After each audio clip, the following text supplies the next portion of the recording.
Hello, everybody. Welcome to the Rotoworld Football Show. It's the wild card round recap edition with Patrick Daugherty. That is me, Kyle Dvorchak, and Patrick Kerrane. Many Pats, 66% Pats.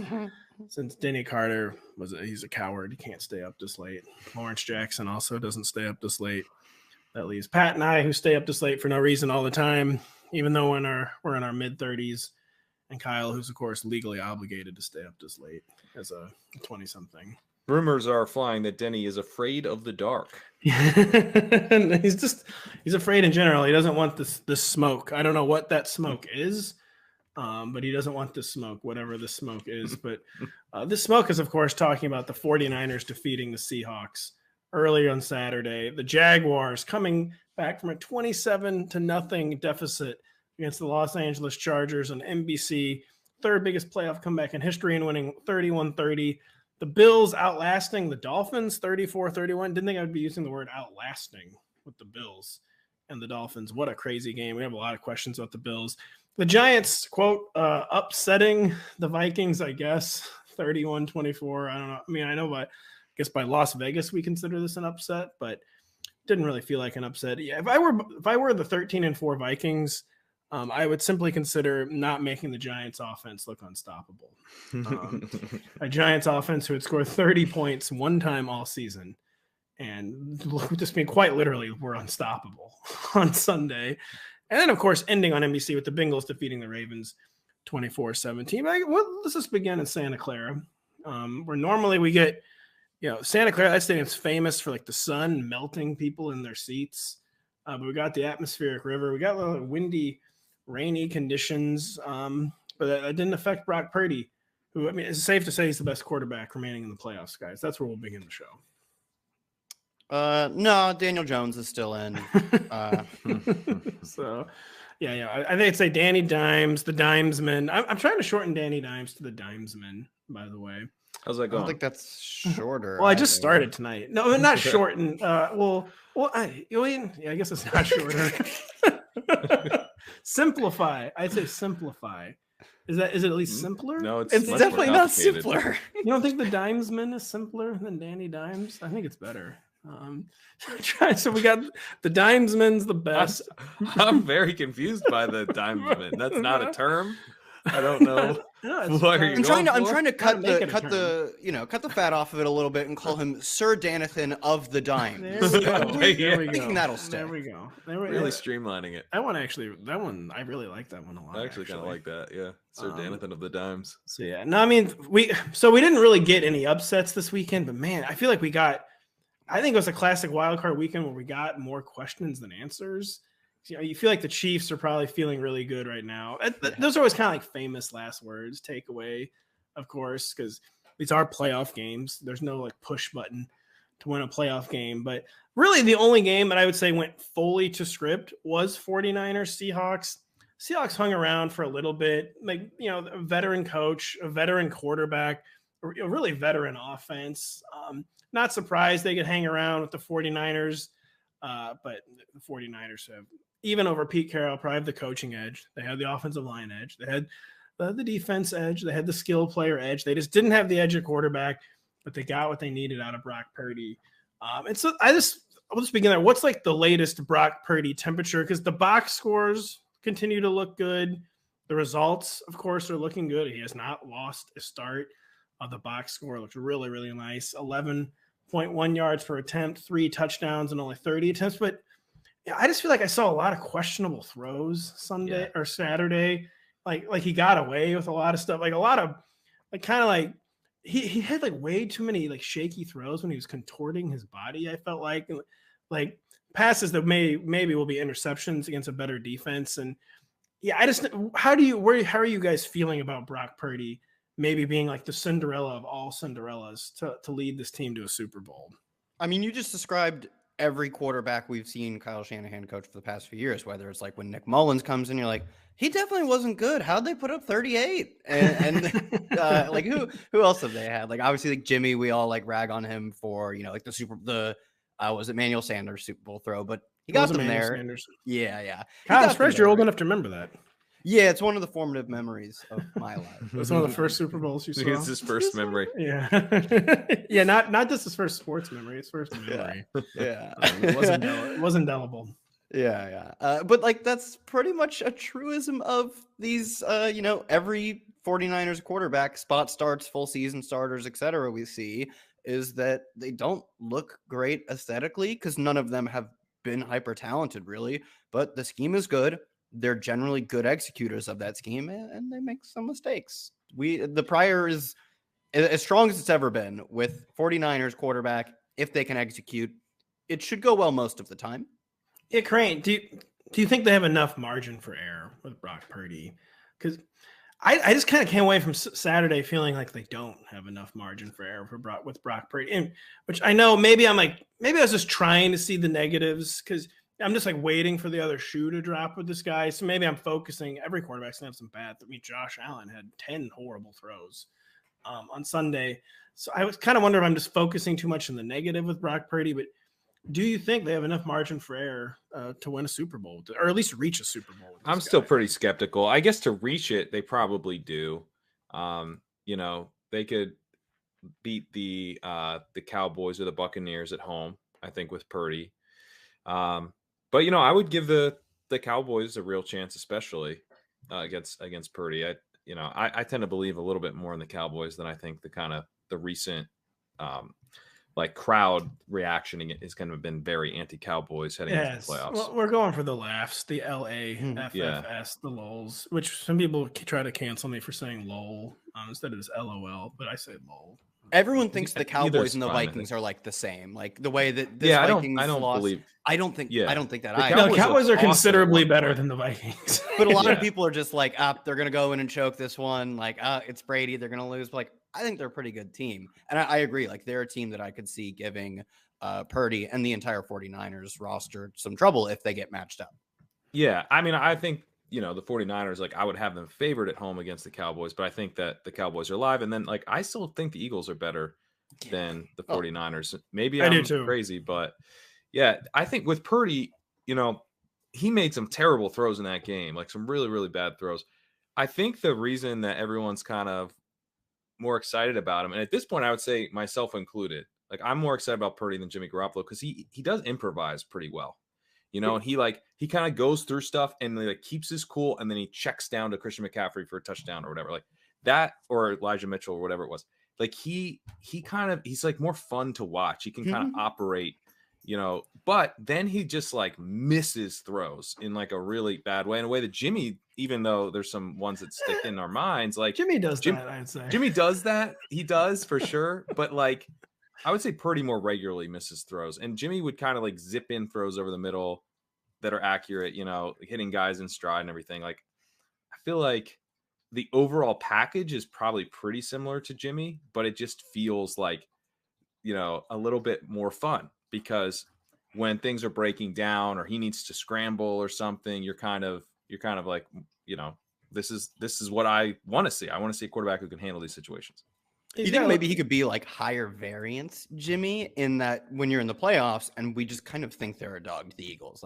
I mean, I really would have them as a dog to the Eagles, and almost certainly whoever they face if they were to make it to the Super Bowl. Maybe his ability to improvise and work a little bit out of structure when that happens. Obviously the Shanahan scheme is the structure you want to be within, but if he can work a bit out of structure, he's going to need that to try and pull off what will be at least likely 2 upsets to close out what would be a Super Bowl run. Well, they'll be favored over the Cowboys or the Bucs, right? For sure. Yeah, but they'll be dogs to the Eagles, then they'll be dogs in the Super Bowl.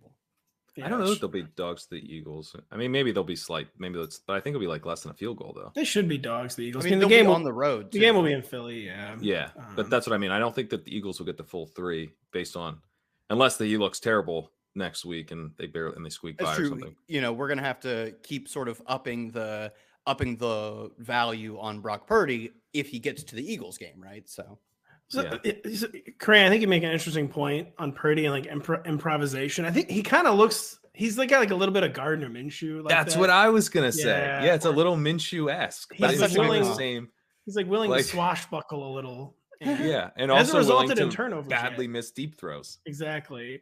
I feel like Brock Purdy like corkscrews his body like more than any quarterback I've ever seen for some reason. I don't know what the deal quite is. So I was going to ask you guys seriously, man.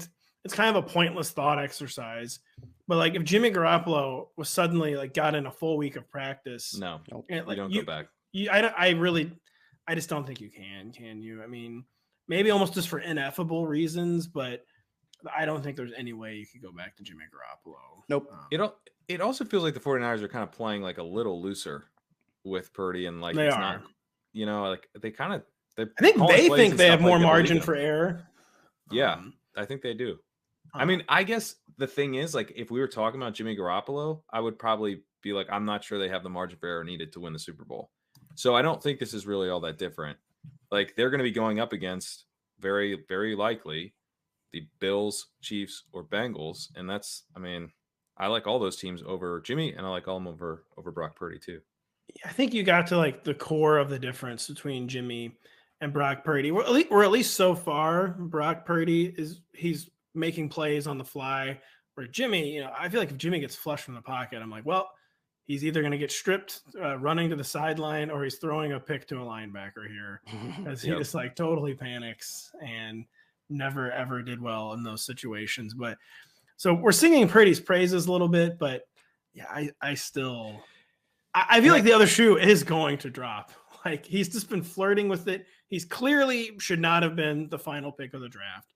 Like, even though it's just Kyle Shanahan, like, if a good coach can already make this guy look like this, he should have been taken before the 7th round. I think that's probably the Dolphins should have taken him when they took Skylar Thompson. They really, oh my God. They might have their franchise quarterback if they. So we'll get to Skylar in a little bit. I saw some people trying to give Skylar some props. I'll give Skylar some props when we get there. They won't be massive, but yeah, I can't say I agree. But do we have any closing thoughts on the 49ers before we move on to the Seahawks? Because I just feel like we're in wait and see mode with the 49ers. They held serve. It was a very classic holding serve playoff. And they to their credit, they were really like the only team that held serve and lived up to expectations in wild card week. Yeah.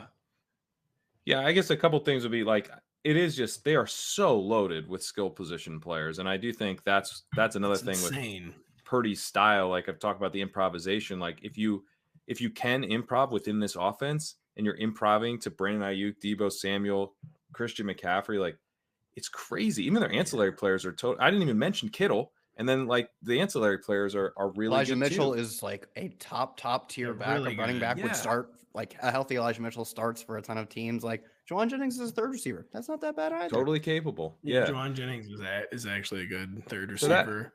So that is, I mean, it's wild. Plus, just with how loaded they are on defense, I guess one thing with them is that on defense, like, I think they're probably going to get helped out by facing the Cowboys or the Bucks next week, because I think both those teams will probably not be willing to just like completely air it out against them, and they're gonna waste possessions or waste downs running the ball against a really good 49ers run defense. I do think that if the Eagles advance past the Giants, or if the Giants upset the Eagles, I think both teams will be willing in the NFC Championship game to say, I don't care if you have a good run defense. I'm not going to run it. I mean, the Giants barely ran outside of Daniel Jones runs. I think Saquon had 9 attempts this last game. So I think both teams will be able to air it out, and that'll be really interesting to see if the 49ers pass defense can hold up, because, some of it was later in the game, but Geno Smith did okay against them. Little garbage time, but there was some production. That one was there was some production. Kerrane, you make another good point. Just about the Eagles, where you're kind of hinting at this point with the Eagles, and why I think I ranked the Eagles as my number 1 overall playoff team in the rankings I did heading into wild card weekend, just because I think they're the classic, like, they can win games so many different ways, where almost drastically different ways. Yeah, like they can just change their identity to suit the moment. Which is just very rare in general, but there's not many teams in this playoff group where I mean, it's like the Bills are not going to take over a game with their running game. The Chiefs are definitely not going to take over a game with their running game. Like the Cowboys, it seems like nothing you do can like get them into like up-tempo passing mode. Nothing. Whereas the Eagles play the game that gets presented to them. Like they don't try to like play the game that they want to. They play the game. Yeah, they're like the most adaptive team in the NFL, crazy. and I don't even know if it's that close. Like they really like pinpoint what their opponent is going to try and do well to stop them, and what they would give up, and they do that exactly. It's really good. Yep. And they were getting healthier on defense down the stretch. They were a team that really needed a bye, not just because of the Jalen Hurts injury, but they need a bye for their quarterback. And then the Hurts injury kind of understandably like really got them out of rhythm where, they were having some issues with Davis Webb in week 18. That was the Eagles, right? Yeah, it was. Yeah. Because it was the Cowboys who had very serious issues with the Commanders. Oh yeah, with Sam Howell. Yeah. One of the issues was losing to them. So that was bad. And the Eagles team that really, really needed a bye, I think they're going to come out super, super dangerous. This on the other end of this 49ers game, the Seahawks, they said they hung around. That's kind of was like what they just did all year. They just kind of like hung around. They got in the playoffs winning rock fights. They won a rock fight against the Rams, won a rock fight against the Jets. Wasn't a surprise then that they could not win this shootout. Geno Smith, of course, was he was like a conventional metrics darling. He was an advanced metrics darling the first like 5 or 6 games of the season, much less so down the stretch, but he never went like all the way off the rails. They're not going to have an amazing draft. Well, they will from the Broncos, actually. They will. They will. Yeah. Never mind. I was saying, what are the odds? What are the true serious odds, I think, for the Seahawks running it back with Geno? Is he kind of like Ryan Tannehill 2.0, a guy who went from being like kind of a surprising bridge quarterback to maybe a 2 or 3 year solution under center? I feel like they're 80+% to run it back with Geno. Like, not only like he probably deserves it, but the locker room vibes are just so good with Geno and with how things worked out this year that like I think he would probably be willing to not like rake them over the coals, because like a decent quarterback can get an absurd contract. Like he could have, but it's gonna be his last score, man. He actually is gonna rake them over the coals, I'm sure. I don't think so. I think if they work out a deal that gives him a reasonable amount of guaranteed money over 2 or 3 years, he would probably take a reasonably lower APY than he could get by being a hired gun the way like Kirk Cousins was. So I think maybe financially it works out. I mean, they have a ton of cap space too, but maybe financially they see it as more reasonable because he's willing to take a little bit less over, like you said, the Ryan Tannehill type 2 or 3 years. And it went pretty well in their first season, in which we weren't even entirely sure he was going to start week 1 until late in the summer. Like, yeah, Drew Lock gave him all he could handle in that summer competition, I'm sure. So, and they're going to have a ton of draft. About this? You guys remember this, Drew Lock? They wanted Drew Lock to be a thing. They were disappointed when he wasn't. They did seem very sorry. Remember in like week 8, whenever Pete Carroll said something like, "Yeah, Drew Lock's been looking really good. He's nipping at Geno's heels." He used. I was going to say. I was wondering if you remember the phrase he used. It was nipping at his heels. Yeah, I think we've never really got around to fact checking that one, but didn't seem accurate.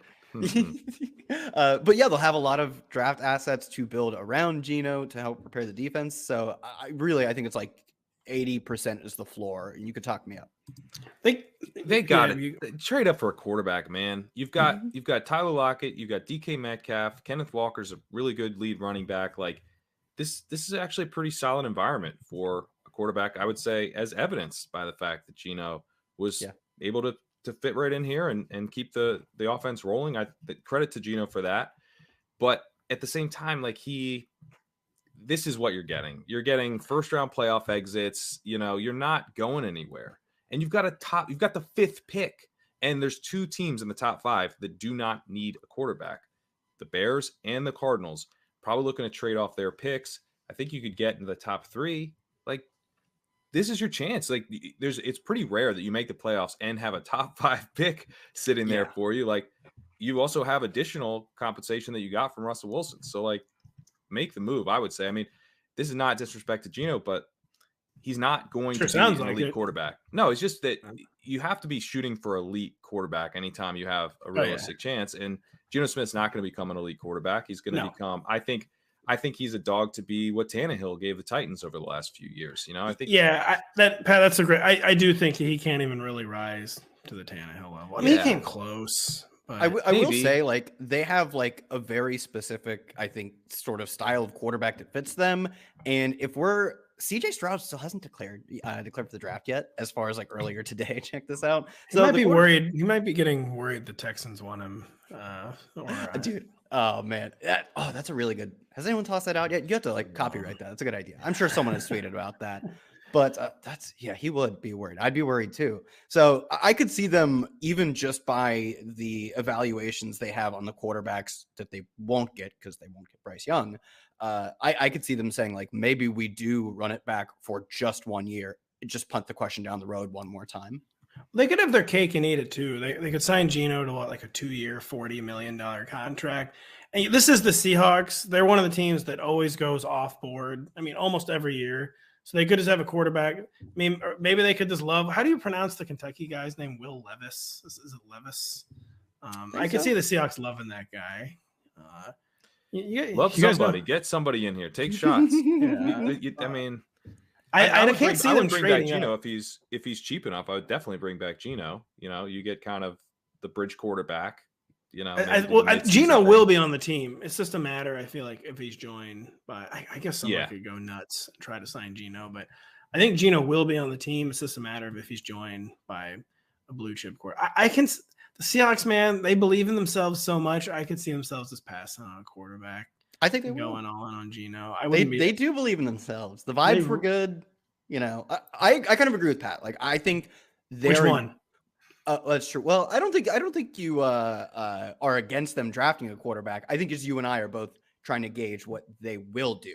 I think they will run back Geno, other quarterback of note. I think you guys are right that's what they will do. They'll try to shore up the defense. They'll go, they're take an off-ball linebacker at number 5. Yeah, if we just had an elite defense, we would have won the Super Bowl this year. The offense was as good as we could ever make it. This is perfect. There's simply nothing we could do better. Yeah. They're taking an off-ball linebacker, or they're trying to find the next Kyle Hamilton or something, even though they have Jamal Adams. Like, they're going to do something crazy. I mean, maybe they'll take a guard. I agree, Pat. Top 5 like guard. They would. They're going to make history, man. Chance Warmack just didn't get he didn't get enough of a shot. Because that's the last guard to go that high. I think there's been a few, but anyways, we probably talked enough about the Seattle Seahawks. We got to talk about the loss. I almost said the San Diego Chargers because it was a very San Diego Chargers-esque performance. 27-0 at the 4:52 mark of the second quarter. And they lost the ball game to the Jacksonville Jaguars, whose quarterback became just the second quarterback in the history of the NFL playoffs to have a 4-interception half. Did you guys see this stat? Do you know who the only other quarterback is to have a 4-interception half in the playoffs? Don't overthink it. Nathan Peterman? No, sadly, that was in the playoffs. Yeah, sadly, it was Brett Favre. Oh, I was going to say Joe Flacco. I thought maybe Flacco could have done it. 2001 divisional round. Apparently, Favre had a 4-interception half. The guy just was a legend, man. Yeah. He was such a legend. He threw picks every which way. So the Chargers blow a 27-0 lead when the other team commits 5 first-half turnovers. He throws 4 picks, Trevor Lawrence, on his first 16 passes. He throws a pick on his first pass. And I guess we'll get to the Chargers in a second, but my question on the Jaguars is the prompt is pretty like, are they good? Like, I seriously cannot tell. Really good. I really cannot tell because to me, they're such a young. They're the quintessential young team where they show flashes of being good, but then they almost lose to Josh Dobbs. They do everything possible to just get annihilated in this game, and the Chargers do not take them up on it. Kerrane, tell me why they're not good, the Jacksonville Jaguars, as they head into the divisional round. Well, like, we're going to talk about the Chargers offense here, I'm sure, but like, isn't Brandon Staley, like, didn't he get hired as a defensive mind first and foremost? Yes, that's what he is, yeah. He had a zone coverage scheme in which he decided the deep half of the field will not be covered. That was the zone. That was the zone. I don't know what they call that, but like, it's dumb. You shouldn't have that scheme because Zay Jones was as wide open as a receiver's been all season for his deep touchdown. Marvin Jones got wide open, like his route was basically like run straight and then just break to his left and no one will be there. Like the whole left side of the end zone uncovered. That's not good. Don't do that. Like, I don't know. I mean, the Jaguars or the Chargers defense was real bad to let them back in this game. And like, as kind of conservative as, the Chargers, like, they were a little bit conservative for sure, but on defense, like, be more conservative. I feel like we're used to watching these teams go like ultra prevent or something and then just get run all over. Like they were just letting up huge plays down when the other team's down a ton and has to pass. It was nuts. So I don't really believe in the Jaguars. I thought the way they played the Titans was highly concerning. Obviously, the way they got down huge to the Chargers was highly concerning. I expect them to get like trounced by the Chiefs. Maybe that'll age poorly, but I think Patrick Mahomes is going to have fun in the divisional round. I mean, maybe there's some like Doug Peterson knows Andy Reid type stuff going on, but that's been 6 or 7 years at this point and that was pre-Patrick Mahomes. So yeah, after the Jags week 11 bye, they beat the Ravens 28-27. They got blown out by the Lions. They did beat the Titans 36-22. I think that was a game that Ryan Tannehill missed. The only really impressive game was the win over the Cowboys, but was that even impressive? They outlasted the Jets. They actually messed around for a long time against the Texans before winning 31-3. Yeah. Barely beat Dobbs. Yeah, man, the Chargers. So like they came out, they were clearly really confusing Trevor Lawrence in the first quarter. But so they had a great game plan to start the game and then just like didn't adjust. The Jags adjusted and Trevor Lawrence went 18 of 23 for 211 yards after halftime. Like these guys were just running wide open down the field. Like so they never adjusted. It was really, really crazy. And yeah, I just think they're a quintessential young team where they play like really good quarters, but they like not sounds like boomer. They don't play 60 minutes of football. The Jaguars, and I'm not too worried about the Jaguars upsetting the Chiefs. Famous last words, Kyle. Do you have any counter takes or affirmation takes? I don't know. I think the Jags are like in the Bengals tier of like good.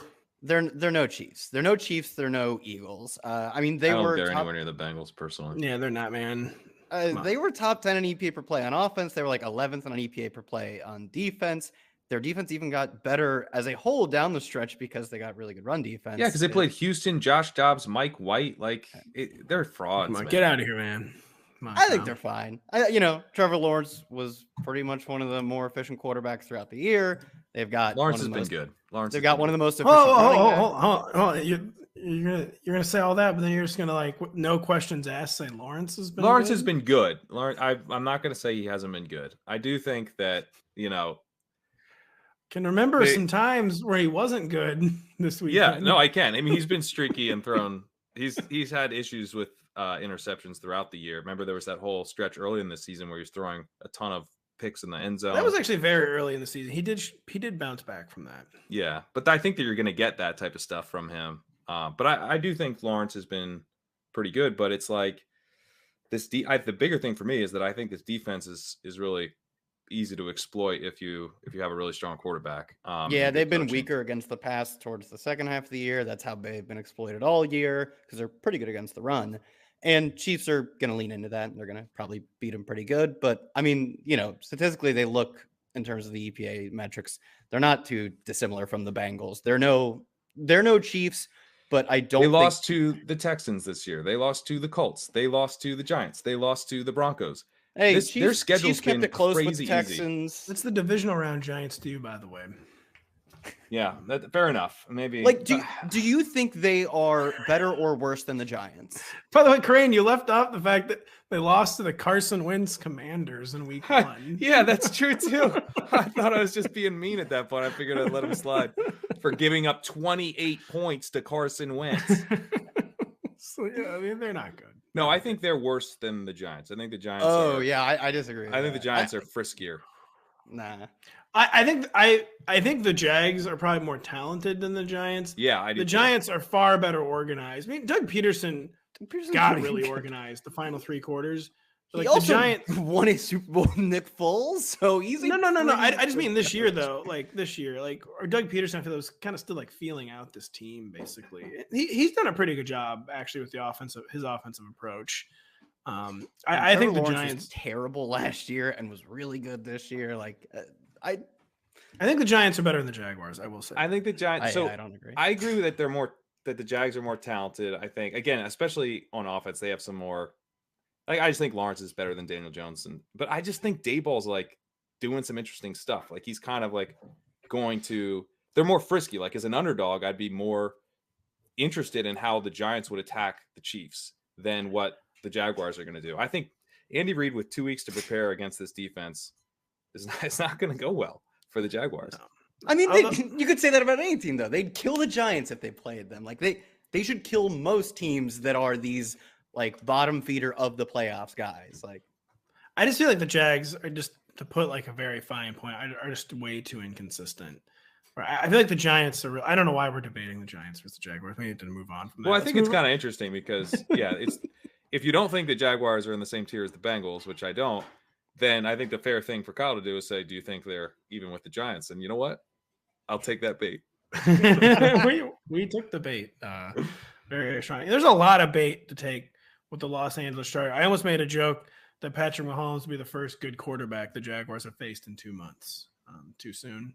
Is it Justin Herbert? I mean, I guess it's like rude to Jared Goff, who put up 40 points against them. That's a good point. You can score points real easy on the Jaguars. All right, we can't start litigating Jared Goff right now. But so the Chargers, I mean, just unspeakable what we witnessed. And I just came away from the game like not knowing like what their biggest issue is. So I don't think the issue is Justin Herbert, even though I do like to joke about it.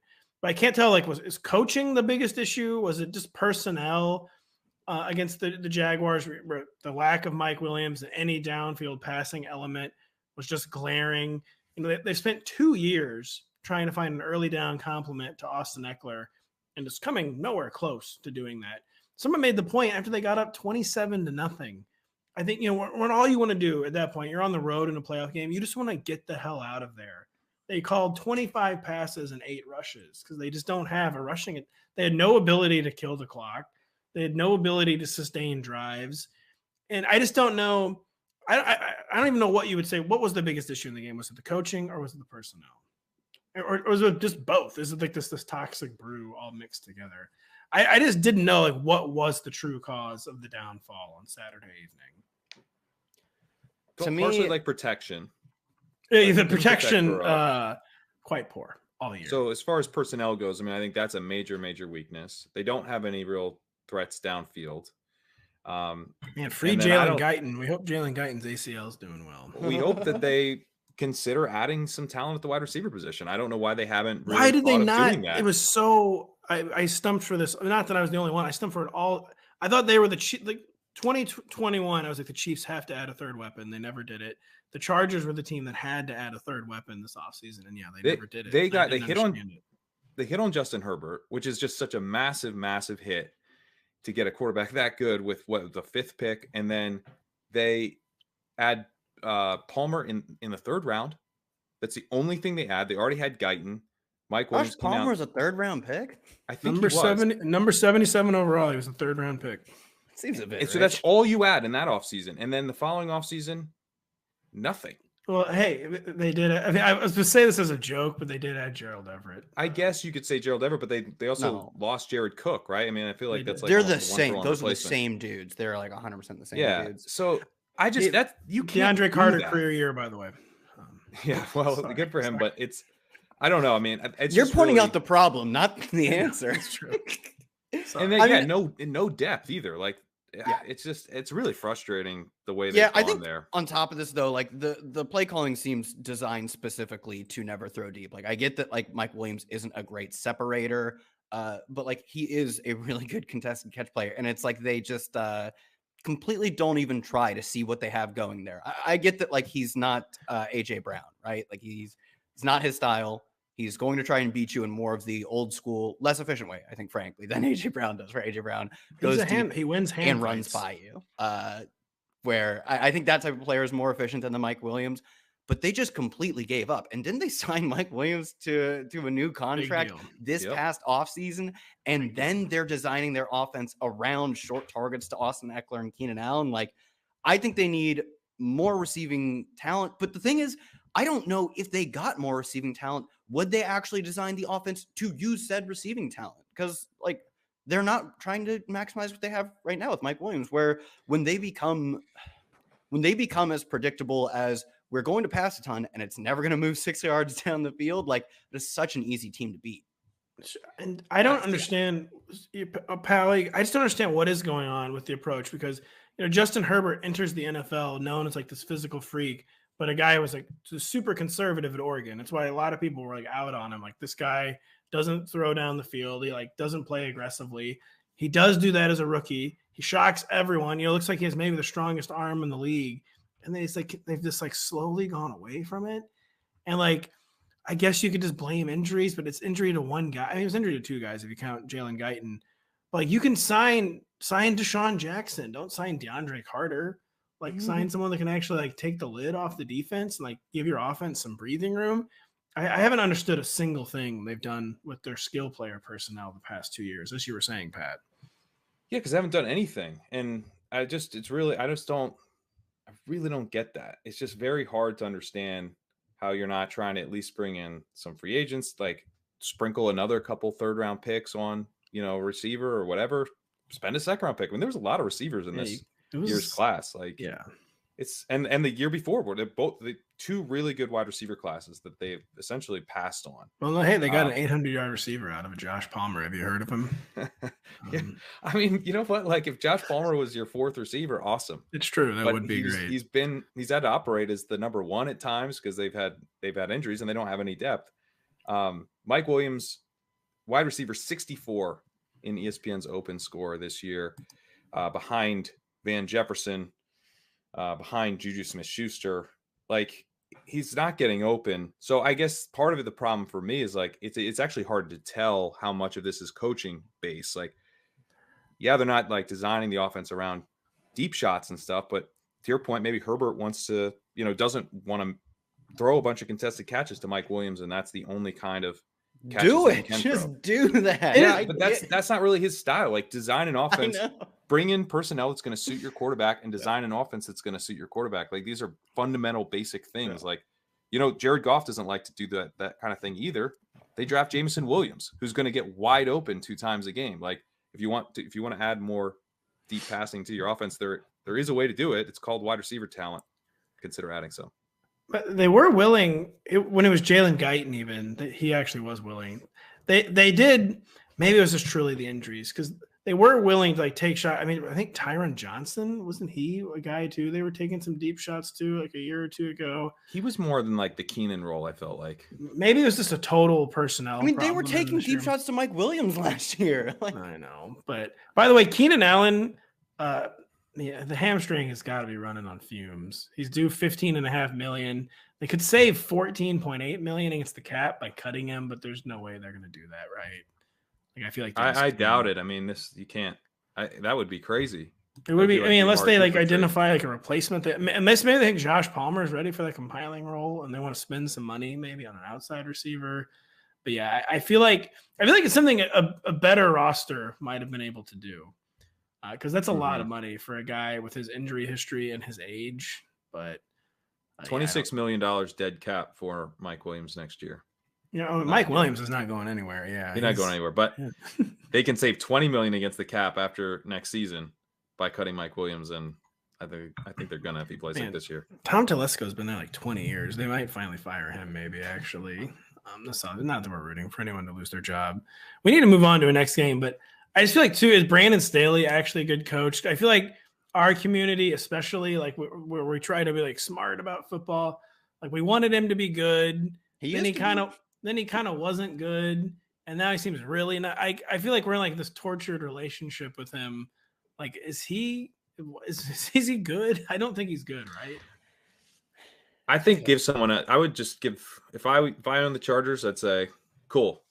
Don't love how you did what you did with this. You had a great hand here, played it pretty poorly. I'm giving a whole new crew a chance. New GM, new coaches. It's not like Staley and company are like the worst ever or anything, but it's just like it's house money when you hit on a quarterback like Justin Herbert on a rookie deal. I mean, and then to just kind of have this, like he doesn't have a good offensive line. He doesn't have great skill players. There's no depth. Like, it's just really. And then obviously the defense, and you got a defensive minded head coach. Defense gives up a huge lead by letting up wide open deep passes. So it's like, what would you say you do here? Yeah, and it really they weren't stopping the run either, by the way. Like, the Jaguars were basically ripping off 10-yard runs at will in the second They've been half. terrible against the run all year. Yeah. I mean, they let up a 4th and 1. They lose the game because they let up a 4th and 1, and ETN gashes them, and that's the game. I mean, every single way they could look bad, they did. They did. So yeah, Tom Telesco, I just know how many times like a roster can come up short.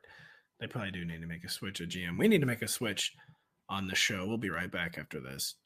Just a reminder, if you don't have the NBC Sports Predictor app, go download it now. The contests are free and easy to play, and you have a shot to win thousands this weekend by predicting what will happen in the NFL playoffs and in the Premier League, including a chance to win $100,000 by guessing the outcome of a divisional round matchup in our Sunday Night 7 contest. The Buffalo Bills outlast. Again, I did not expect to use that word. The Miami Dolphins 34-31. Another game where I believe they were up 17-0. Yep, they were up 17-0 in the first half. Seemed like they were kind of putting the game on ice, but just the same issues kept cropping up. Namely, there's Josh Allen just being so fast and loose with the ball, but it's also not all Josh Allen's fault because they have no. I mean, neither interception was Allen's fault. Yeah, no, they just have no fallback behind him because like hero ball has to be plan A, B, and C for Josh Allen, the Bills, because their lack of receiver depth has just become glaring. They again just don't have a running game to like serve as a counterbalance to anything, and so they keep putting him in these impossible positions, and he keeps kind of failing and committing a lot of turnover. Could have had more turnovers. But those you can't really say that, can you? I mean, the fumble, sure, but the interceptions, I mean, those weren't on him at all.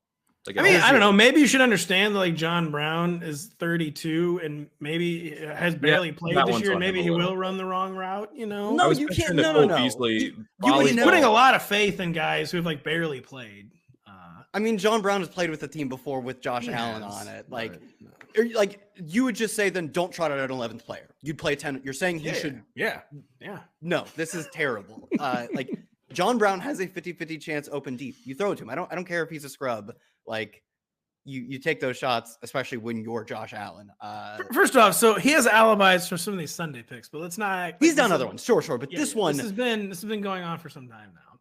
That's who he is. Like he plays fast and loose because the fast is a Ferrari, and you're willing to be the loose. You're willing to lose sometimes because Josh Allen makes plays that probably no one else can, if not two other humans on the planet can. So no, like I think it's a feature, not a bug. Like that is just the nature of the beast, and it mostly results in him being an MVP candidate 4 out of 5 games. And if you capture 5 in a row, 4 in a row in the playoffs, they win the Super Bowl. And even they got one bad one out of the way already. Even if this one, I really don't think was that bad. Fumble, you could say, was on him. Some other, missed deep throws. I don't think this is a problem. Yeah, I would say deep throws were frustrating. Game. Yeah, happened a few times. But yeah, he took 7 sacks. He made a lot of bad throws, actually. Like some of his worst throws, were not the picks. His worst throws weren't the picks. There was a Diggs overthrow. He had some once pretty or twice. bad overthrows. He overthrew Gabe, I think. He almost had a bad throw. Khalil Shakir made an awesome catch in this game. Nice. There was not a great throw from Allen. Shakir had to fully extend and really. I mean, I thought, Gabe Davis made a nice catch in this game. Khalil Shakir made a nice catch in this game. What time? Yeah, say it. A couple nice catches actually from Gabe. Say his name. His name's Gabe Davis. Maybe stop rotating your receivers so much because I feel like Diggs, Gabe, Shakir. Well, this one is less on them. They didn't have McKenzie this game, and Cole Beasley came in late in the year. He actually had some moments in this game. Cole Beasley. Come on, man. Yeah, so he did. Cole Beasley was hemming. Is that what you're saying? Get John Brown out of there, but Beasley can rotate in occasionally. Beasley, you got to give him credit. He did make some plays. So, do you even agree with the premise then that the Bills have offensive issues? Or I don't love that it didn't seem like he was all that well protected in this game. No. 7 sacks again. I mean, the Dolphins were like selling out. The Dolphins were clearly. that's how we got all those deep shots, right? Yeah, the Dolphins were willing. They were basically like, if Josh Allen's going to be Josh Allen, hit these deep bombs, then so be it. But they were like. That's how they got the giant Diggs throw, was that they sent everyone. They sent. They blitzed like 8 or whatever, and it didn't get home on that play, and that's how you get a long Diggs play. But when it does get home, it doesn't matter who's open deep. You've gotten to the quarterback 2/3 of a second ago. Yeah, I mean, he threw for 3 touchdowns. James Cook also rushed a touchdown. And like that, 31 points out of this offense. Like it's not that bad. And then this is in a game where he took 7 sacks and threw 2 picks and lost a fumble. So, and yeah, to Kyle's point, maybe like this is a defensive thing where they're kind of playing more of this risky style of coverage to get sacks and put pressure on, and we're willing to let up some deep plays if that's the way it was going to go. But I don't know. I'm not like overly concerned about anything I saw from the Bills. I don't understand how they just don't have a run game backup plan yet, because defense is going to be some abject terror of Josh Allen. Like, you should have a more effective backfield based running. So they have an effective running game if you count Josh Allen's scrambles. They need a much more effective. You should. Yeah, exactly. They need a more effective like backfield fallback, because there's no reason for their running game to be like this ineffective. And again, too, a game where things are clearly going kind of askance. They needed to be able to like run the ball, just to nothing else, to like kind of like get the game over with, you know. And they've like acknowledged this over and over again. They really committed to the run down the stretch last year, and it worked for them. You know, they used once again like a lot of draft capital on a running back, but then it seems like they won't ever like actually develop it.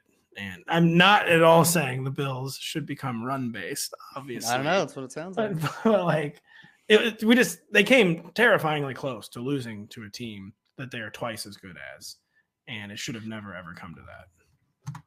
Yeah, I mean, it was definitely like too close for comfort, but they made huge mistakes, and then they kind of very quickly got back into the lead. The Dolphins were driving with a chance to win, and maybe could win if they could just get in and call in a quarterback sneak. Like, what the hell happened there? Yeah, that's true. Not really sure what happened there, but I thought it was a fairly alarming performance. I will be honest. I think they ran at a pretty low percentile with tipped interception, stopped running route interception. Did Miami get a defense special teams touchdown this one as well? Yeah, they got a touchdown. Yeah, they did, because when Josh Allen fumbled the ball, then they returned it for a touchdown. But like, they ran bad on like bad receiver mistakes, like glaring mistakes. One hits Beasley in the chest, hands, tips for an interception. John Brown doesn't. That one was crazy bad. That's like one of those. That's the one I did the screaming about Dak Prescott interceptions on last week. Yeah, it's that level of bad. Like, and the John Brown one, he just stopped running the route. And yeah, the sack fumble, which he took a lot of sacks, was bad. But like, they ran at like their lowest percentile in a lot of different ways and still got out of it with a win. I'm not too concerned. Sacks were bad though. Sacks were that would be a problem. Yeah, that part is a little concerning. Well, and Deion Dawkins got shaken up too. Probably should have been removed from the game with a concussion and was allowed to continue playing. But we'll spend the next 4 days developing our Bills talking points for the Thursday preview show for the divisional round. This real quick, I asked you the question about Brandon Staley. Let's assess Mike McDaniel's first year. I'm still pretty bullish on Mike McDaniel, but is he the next Shanny hero still, or is he the next Brandon Staley? I think he's still more of the next Shanny hero. Hopefully you guys share that assessment. They were on their third string quarterback. Like I said, I think they ran good. I can't quite sell this as like some incredible game. I think they ran hot. But they made the playoffs with their third string quarterback starting multiple games, their second string quarterback starting at least a game or two. And they hung with the Bills. They got lucky, but they still hung with them. And they had Tua led the NFL in yards per attempt. He led the NFL in touchdown rate. I think he just fell behind Mahomes in EPA per play in the final weeks he was playing. I think he was second, I think. This was an elite offense after we had seen Tua be a pretty average to below average guy. And I think he's better than he played in the previous years, but it's clear the synergy of the talent on this team and the way Mike McDaniel uses it is, on par with his, his master. He's the apprentice. And it's perfect. So I think he is very much already elevated himself to like a top 5 or so coaching status. Yeah, 5 is pretty high. Top 10 or 12 though, for sure. For fantasy purposes, I think we can go ahead and say top 5. Fantasy. Yeah. Top 3 or 4. We're very excited for fantasy. Like, we don't think this team has a good offensive line. No. Right? No, I don't think you need to say think. We know. Yeah. Sure. They do not have a good offensive line. We know for a fact they don't have a good offensive line. We are not people were like, should he even be starting going into the season? You know what I mean? Like, that's kind of where the discourse, if you're going to have a hot take about Tua, it's like, I don't even think he's a starter. I think he could lead the NFL in EPA per play. Not you, Kerrane. Daugherty and Denny are on here telling you, as in Kerrane and I, on. that Tua is Teddy Bridgewater. Like, you're telling us they're the same player. So no, we said there wasn't that big of a drop. But first off, there is now, because Teddy Bridgewater's become one of those quarterbacks where he can't even play more than 2 series without getting hurt. Like, he's in the brittle phase of his career. He's also in the not good phase of his I think the Vegas lines don't really react that much to Tua and Teddy, do they? I mean, I'll check, but I think we should check because I feel like they have. I think the Dolphins are in the classic now, mostly for health reasons, not mostly for health reasons, where they need to be one of those teams like some of the Cowboys some years when they need to be spending like $10 or $12 million on a backup quarterback. I feel like not for performance. Fix the offensive line. You know, like, yeah. I mean, to their credit, they tried last year. This year, whatever. They got Teron Armstead. They've been drafting linemen. They've been drafting like 2nd and 3rd round linemen.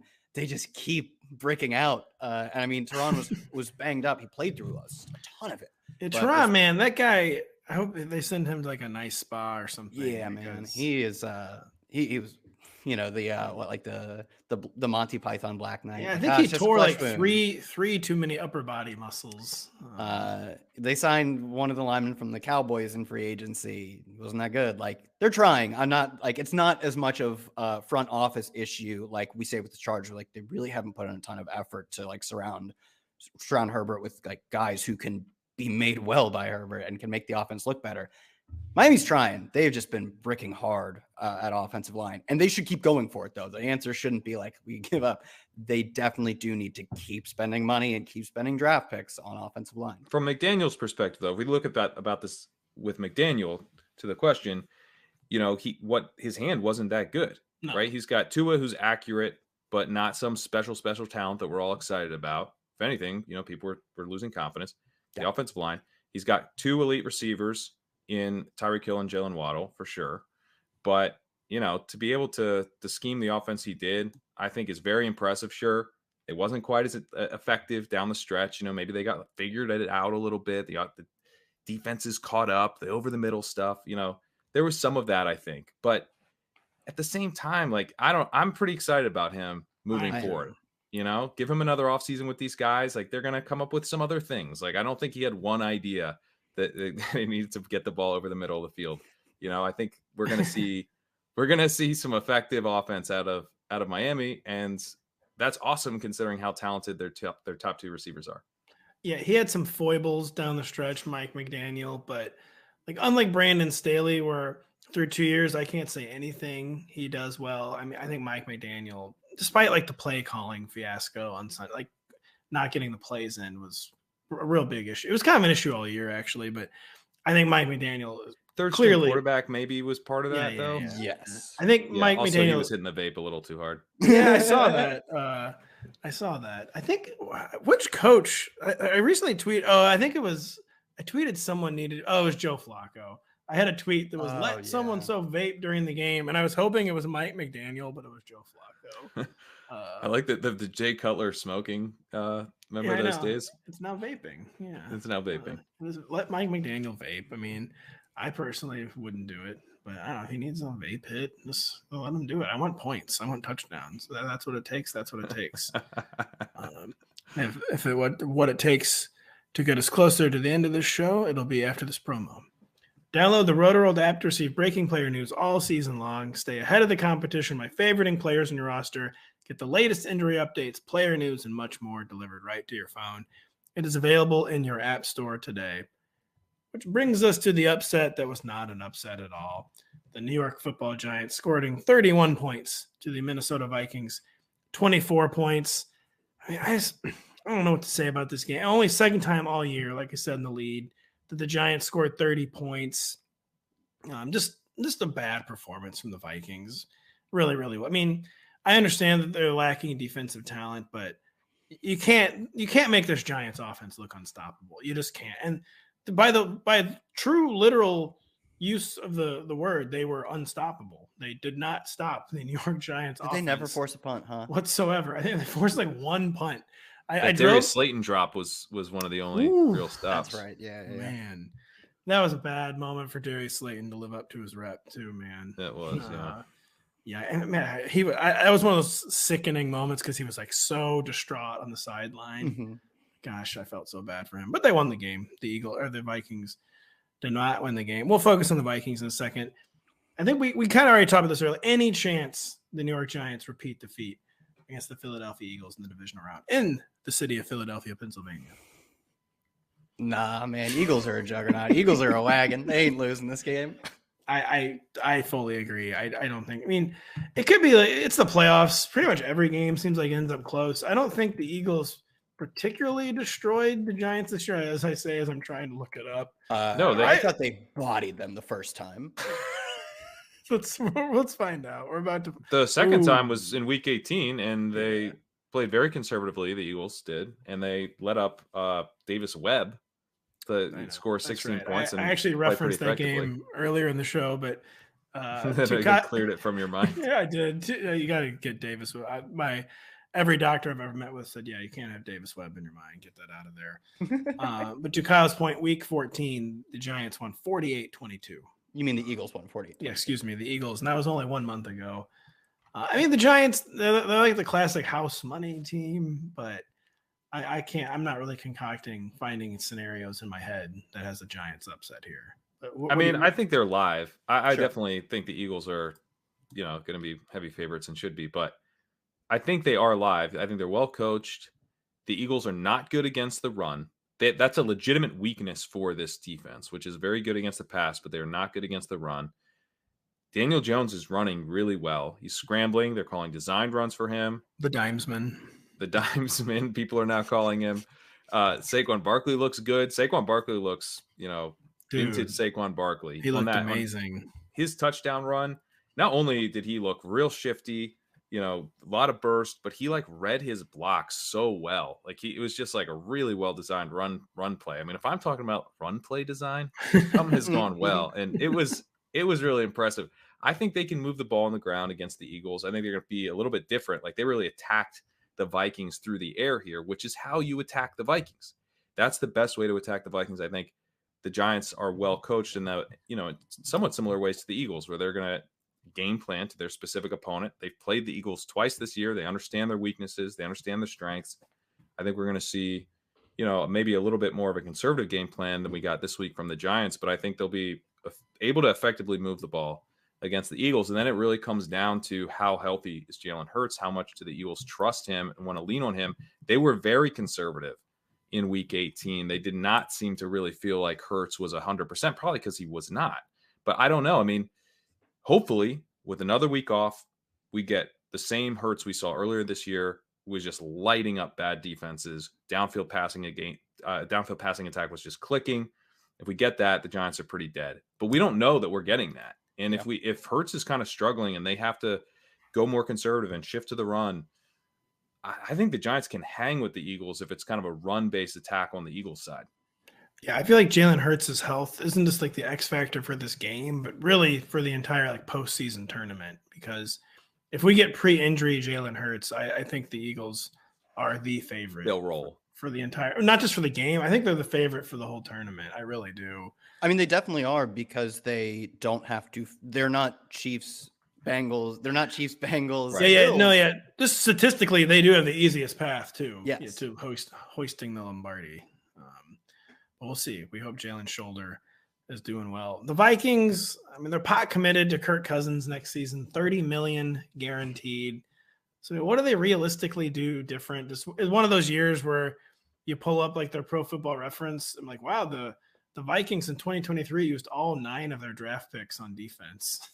It's what do the Vikings do differently? Because at what point does the Kirk Cousins insanity? What's the phrase? The very fit doing the same thing over and over again. I feel like we're in that territory with Kirk Cousins, but maybe not. Maybe I'm just a hater. Yeah, I mean the defense. No, I don't think you are. I mean, they had a negative point differential this year, and they just lost a home game to the Giants. It's not. It's about as good as they could have hoped for the regular season, and then they can't. I mean, it wasn't even particularly close. So I don't know. When they signed that, I heard that it was somehow setting them up they could maybe move on after the year. And then I was looking at the contract. I was like, and how did they do that? Yeah, I know. It doesn't look that way when you pull up his over the cap. They owe money in March. They like some of his 2023 salary guarantees in March. So I don't know. They got to who's trading for Kirk Cousins? So would you pull the plug on Kirk Cousins if you could, or if I could maybe. But who are you getting instead? Yeah, Jimmy? exactly. If you pull the plug on Kirk Kirk, you're resetting it all. And you know what's so funny is that I don't think I've ever said this about a non-quarterback, but they actually are in a Justin Jefferson window of he will be paid such a disgusting amount of money in 2 years that there is a window now to use what I think is probably the 9th most valuable player in the NFL. Period. Quarterbacks are almost unanimously it's the most important position by a wide margin. Jefferson is so good that I do think you have to view his contract right now as a window of sorts, not as massive as a quarterback, but within the top 10 or 15 windows, he'll be an extremely get extended as early as this summer, by the way, but he's under team control for 2 more years after this. Yeah. So when you pull the plug on Kirk, you're pulling the plug on the next 2 years, right? You're going for a full reset, and they can't, nor would they probably do that. But the thing is, they could also use a second receiver. Adam Thielen is giving them nothing. KJ Osborne is maybe a fine third receiver. They have no guys really worth noting after that. Jalen Reagor, getting any younger. Respect on Jalen Reagor's legit number 2 option. Yeah, I would love to see them it's what the Bengals did, and I'd love to see them do that. Especially that would also be a big benefit to Kirk Cousins. So. Well, yeah, I just wanted to kind of give TJ Hockenson some respect, but I do agree. They should really add. Good. Yeah, he's been really good, but you should always be adding when you have. I mean, you should always just be adding. There should always be more competition for these wide receivers. But you got to look at this Adam Thielen contract, man. Adam Thielen. Oh no, I didn't know about this. Pat Kerrane lifts up a rug and just rats and roaches, skitter out. It's actually as bad as I thought. I was looking at this year, I think. So it was $24 million dead cap this year. They can move on, but they probably will. They have to eat $13.5 million in dead cap to move on. Maybe it might be different if it's post June 1st. Well, post June doesn't really do anything for you. No, it doesn't help you. You're only doing that really to sign like late summer veterans and sign your draft picks. It's not. It would help. It would help a lot, but it's not practical. I mean, 6.4 million cap savings. They might just eat that dead cap. Actually, I think they probably should. Yeah, they probably actually will. I've seen teams do a lot worse because this contract is not good. This is bad. Well, so this 2023 salary fully guarantees on March 17th. So they got to make this decision soon. So there's no post June 1st cap because it's all guaranteed. So I think they probably move on from him very soon. He is looking like a very strong candidate for release. I think the Vikings, they're just stuck in purgatory, man. Like that's the thing is this was the best possible outcome for this roster, and it resulted in a home loss to the Dimesman, Danny. Sir Danathan of the Dimes torched them. Yeah, like you said, they need to spend everything on defense, and they also need a second receiver, like badly. And their offensive line is just I would say the receiver core is not as much trouble as the Chargers. Well, even beyond Justin Jefferson. KJ Osborne, I think KJ Osborne is probably better than Josh Palmer. I don't know why I'm going to spark this debate. But that's the level. I mean, those guys are peers. Yeah. They're in the same. They're peers. They need an Adam Thielen replacement. They need a guy who can do what Adam Thielen was doing in 2016, like that long ago. AJ Green, come on down. 1.25 million guaranteed. What do they need? Special teams help? What come on, man. Did you not see what he did in week 18 or whatever? Sick. The flukiest play I've seen all year. So, the Vikings are screwed. Well, it's going to be a weird division. It is going to be a really, really weird division. If the Giants had lost this game, it's kind of funny because I think we'd be doing the same thing. I'm like, we do it again in a week. Yeah, we do it again in a week. Yeah, preview for next week. Same time next week, boys. What are they going to do with the Dimesman? What are the Giants going to do? You're going to there's going to be some negative iTunes reviews of this. I keep saying the Dimesman. Football conversation's good, but if I have to hear Dimesman one more time. To be fair. He's not called the Dimesman. He's called Sir Danathan of the Dimes. He's not called the Dimes. He wasn't before. Now what do you think he's called? He's called the Dimesman. Where do you think these things start? Everything. I'm about to leave a review. Everything starts with one person in one place at one time. These things just don't come out of thin air. Yeah, which brings us to the final game of the weekend. The Bengals, again, that word outlast the Ravens 24-17. This game was a little orange. I didn't have this as like where the Dolphins, I was like, yeah, the Dolphins have no chance. I didn't quite feel that way. I don't think any of us quite felt that way about the Ravens, who played them kind of tight during the regular season. They're always very well coached, know how to muck up a game, but they mucked it up a lot more than I was expecting, I will say. And so are we concerned about the Bengals? The Bengals left tackle Jonah Williams, knee injury, quick rule out, pretty ominous ahead of the divisional round against the Bills. Just an offensive line issue for a team that can never afford these offensive line issues. They were blocking better down the stretch too. Concern level about this Bengals performance, if any. It's the playoffs. It's a good team. You got to survive in advance. Maybe it's just a tough night where they did what they needed to win. I'm a little concerned. I think more so we talk about the sacks for Josh Allen. Obviously Joe Burrow is the king of taking the sacks, and like Josh Allen, he's good enough that it's acceptable. But if this offensive line is going to continue to degrade, it nearly reached a point where it was unacceptable in this game, and they will face better teams going forward. So I'm not I'm not out on the Bengals by any means, but there's clearly a path to them failing. It's happened before, and you could see it happening again with the next team they face. They may have suffered the one injury they could not suffer. Not that Jonah Williams is a star, but I feel like they were not a team that could be moving on to plan B at left tackle, because they took them so long to finally get to some sort of stable state, which they finally did the final 6 or 7 games, and now they're not. And you have 1 week to prepare for the Buffalo Bills. Yeah. What are your thoughts, Pat? Yeah. And Joe Burrow takes sacks. I mean, that's his whole thing. It is a legit weakness for him, is that he holds onto the ball a decent amount. Not always. They've been getting the ball out pretty quickly.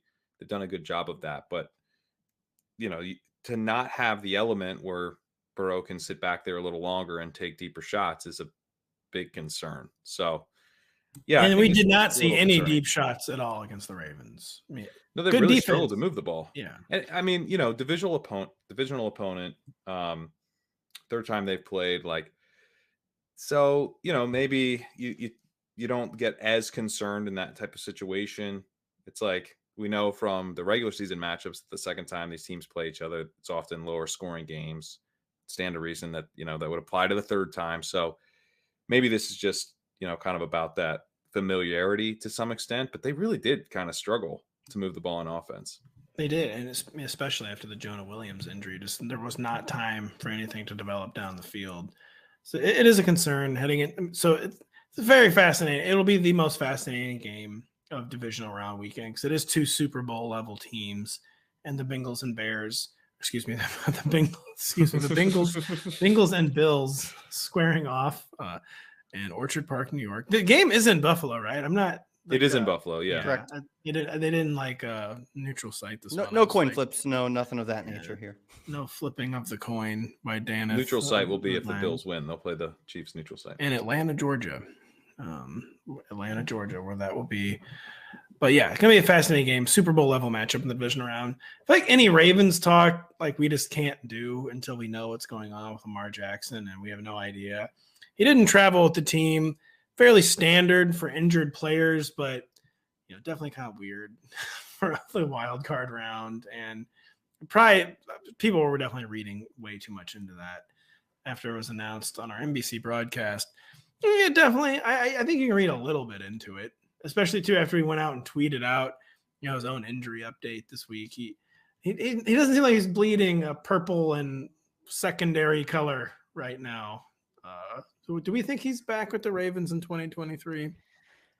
I still think so. And I mean, maybe this is short-term thinking in this sense, but they are built to get destroyed without a quarterback like Lamar. Imagine Derek Carr coming in and throwing passes to DeMarcus Robinson on this team, right? He would get, obviously they'll get Bateman back. They have Mark Andrews. I'm sort of obscuring this to the point where I wanted to go. but I do think a lot of other quarterbacks would really struggle in these circumstances. So, and maybe, you know, that would only be for a year or two, right? You can build around the next player you bring in, but I don't think this is a team that wants to engage in a full-on rebuild. So I think he comes back, but you know, it's not really up to him. It's not, but man, this well seems poisoned. I don't know what's going on. It's very hard. This is one of those situations where it's really, really difficult to read the tea leaves of like what exactly is going on here. There was like some rumors that he was upset that they weren't going to franchise tag. I don't know where that started, and that makes no sense, obviously. But it seemed like he was going all in on like the Dak Cousins model. Like, well, guess what? You got to franchise tag me, and I count $90 million against the cap in year 2. And there was like some rumor that they weren't going to do that, but it's kind of pointless to bring it up since it was a rumor. Well, yeah, and like, what are the chances that the Ravens just let Lamar Jackson walk for nothing? Like, no, they'd probably work out a way to tag and then trade him. I would say it's 10 to 15%, Pat, which is maybe too high of an estimate, but something has gone quite askew here. I really would assume that they don't let him walk for nothing. They have to. I mean, they literally can tag him, and there would still be. So why teams, wouldn't obviously. they tag him? Well, there's no way he's walking for nothing. Yeah, I mean, he doesn't just like walk to the open market. He could a tag and trade could be a very live possibility though. Yeah, sure, and that team trading for him would not even close for nothing. No, yeah. I mean, there's no chance, right? I mean, 0.0. That was dumb. Give me the under. Yeah, 0.0. Yeah, it's about whether he just ends up on another team at all. You know, it won't happen. Yeah, sure. Yeah, that's definitely plausible. But I'd rather trade for Lamar Jackson than Sean Payton. I'll say it. Yeah. Yeah, I would too. I'm not giving up draft picks for a coach. No, man. If you trade more, I would trade a 4th round pick for a coach. Yeah, maybe even a 3rd round. Maybe a 3rd round pick. Like if you can, like whatever, we're doing it over dinner, and like you get me to have like the 3rd beer. Like yeah, whatever. Like, so I'm giving a 3rd round pick for a coach who just like retired because his team got bad. Yeah, no, that's a good point. No, Sean Payton, I'm not giving a 3rd round pick. And by the way, it probably have to be like 5 beers. I'm not trying to make it sound like 3 beers. You can. So, anyways, you're like, yo, I can handle my beers. I wouldn't cave for a coach. I've had for beers. 3. I've had beers. Hey, so I noticed our salary cap's like totally messed up. I think I'm just gonna retire, but I am interested in coaching again if some other opportunities come up. But anyway, I'll be out of here. Yeah, man, what's going on with our coaches? Didn't he question the grind set of Sean McVay? And I feel like you can say the same thing about Sean Payton last year. Yeah, you know, if you put your team in salary cap hell, I mean, let's give McVay a little credit. He is back there coaching. He did come back again. Yeah, McVay's considered some options that are pretty appealing, and then he decided to continue doing his job. Sean Payton was like, you know how I helped contribute to this mess? Actually, never mind. I'm gonna pretend that didn't happen, and I'm gonna leave. Good luck. He's like, all right, here's that $22 million a year Taysom Hill contract. See it. Go. Have fun. Yeah. Here's the one that escalates to like $40 million a year if he plays quarterback. He's a real weapon, though. Anyway, I'll see you later. I'll see you guys later. Yeah, peace out. You think Peyton saw Taysom Hill score 11 touchdowns? He's like, I still got it. I'm back in the game. Maybe that is what got him back in the game. Yeah, maybe it is. 1 year is not that long to recharge. Look, if I signed Taysom Hill to a $22 million contract and I saw him excel, I would think highly of myself. I can coach the Texans. But to bring this back to the Ravens, none of these narratives matter. Don't listen to any of the narratives. They're franchising Lamar, and then maybe some stuff will happen after that. But travel with the team. Who cares if he travels with the team? You hear someone saying 10 to 15%. I mean, you turned that off. Laugh them off on the stage. The iTunes review on that's not gonna be good. That's gonna be bad. That's gonna be real negative. Yeah, this traveling with the team thing. Yeah, that's pretty standard for like a lot of teams. Is you don't travel when you're. I mean, I think that they probably would appreciated it if he did travel for this one. Yeah, but it's just like in the grand scheme of things, like, are we gonna be like in next July, like, oh man, if Lamar had traveled with the team, we'd be in a completely different situation now. It is a non-story. It's not gonna matter. It's true. It's a non-story, and this is a non-podcast because now it's over, and we're gonna have a lot of content on the website this week. It's gonna be another big week of coaching news, another big week of divisional round news. Keep it locked, for injury updates, practice updates. Hopefully we get Jalen Hurts practicing in full. We know that he will. He didn't get hurt again in week 18. But Jonah Williams to the Bengals. is a big one. We'll see if any sneaky ones pop up. So keep it locked to the site. We'll have a lot of great articles too. We'll have a lot of podcasts. So Denny and I will be podcasting on Tuesday. Kerrane, Kyle, myself, and Denny will be back on Thursday to preview the entire divisional round slate. So for Kyle, for Pat, I'm the other Pat. Thank you so much for listening, and we'll be back later. Hey, it's Matthew Berry from NBC Sports and Rotoworld.com. Just want to thank you so much for watching what you just watched, or at least being too lazy to click out of it after the autoplay just kept it going. So either way, thank you so much for just letting it scroll by your screen. And now I'd like to ask you respectfully, okay? Respectfully, please subscribe to the NFL on NBC YouTube channel for the latest NFL news, fantasy headlines from Rotoworld, and betting analysis from NBC Sports Edge.